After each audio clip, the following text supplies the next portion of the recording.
Radio Rahim with Mams Taylor, right at the center of the biggest boxing event in London. Once again, we'll be at Wembley in just a few days, but so much is being discussed about what KSI is up to, but we'll start with Fournier since that's first up. Yes, sir. He's taking on a traditional boxer who was not only a ranked fighter at one time, but had an international belt around his waist, but he's not getting the credit for facing the kind of opponent that Jake Paul faced when he faced Tommy Fury. Why is that? I think the fame, look, Tommy Fury's record was a similar record, and both of them, actually, you're a boxing expert. Name one boxer who's got an 8 or a 9-0 record, and that record isn't slightly padded.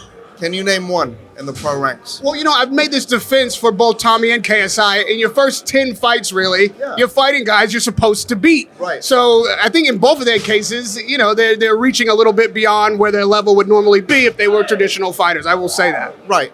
But both Joe and Tommy had very similar records against people with very similar records to one another. As they should. So I think he should be getting the credit for it. But at the end of the day, Jake's picker has been really strategic, really good in terms of picking fights with guys who are at the end of their career, a little bit past their prime, MMA fighters. That's where he had success. When he did fight a boxer in Tommy Fury, obviously you were there, he lost.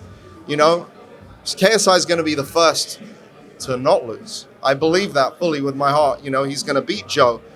It's going to be a tough fight. It'll be his toughest test to date. We've got a guy who's an experienced, wily fox in there, who he shells up nicely and throws good counters. JJ's got to watch out not to run into too many punches, but JJ brings that heat and intensity, and he's been living the life of a pro boxer for a long time now, and he's committed. So I really think that he's going to showcase his will to win more than anything else. And then after that, we're gunning for Tommy Fury. So we don't want to look past this. We got Joe Fournier, but yes, that's what we're talking about next, God willing. Well, based on what you said, there's a huge pot of gold maybe just after Fournier, maybe Tommy Fury, then maybe you do get Jake Paul done. This is the kind of hurdle that can upset the whole thing, can change the whole plan. Jake doesn't want to fight us now.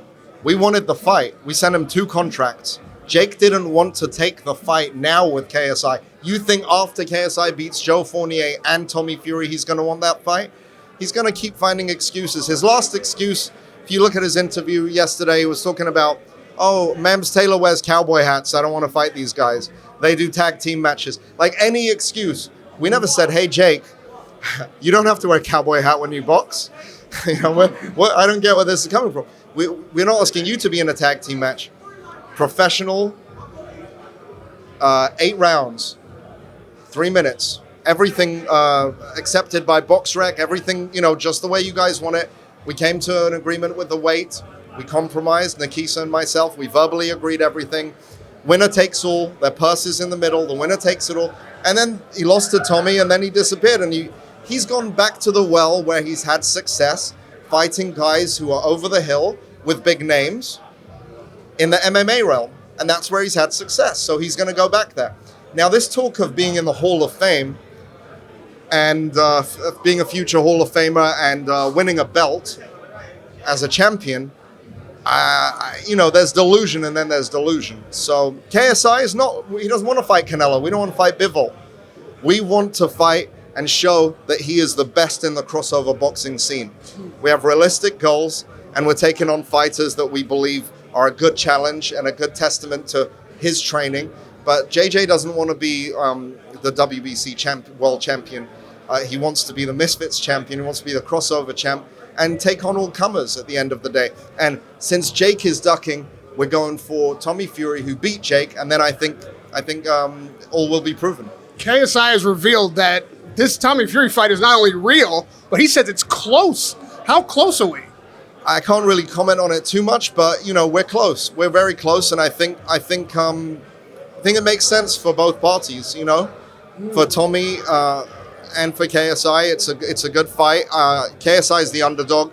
He enjoys being the underdog more than anything else. That's where he performs best.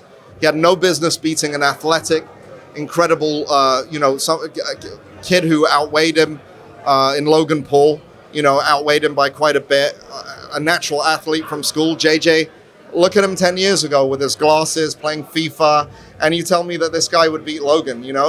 His will to win is second to none. His determination, his work rate, his work ethic, and he applies it to anything he's passionate about, and he's very passionate about boxing. So he's gonna be a tough night for anyone right now in that realm. And as you said, he will come in as a big underdog.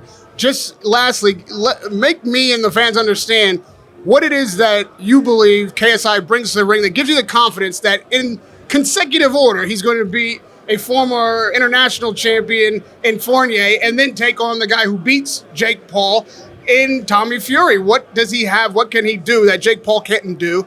And what does he do against Fournier that other traditional boxers couldn't do? He doesn't have an ounce of doubt.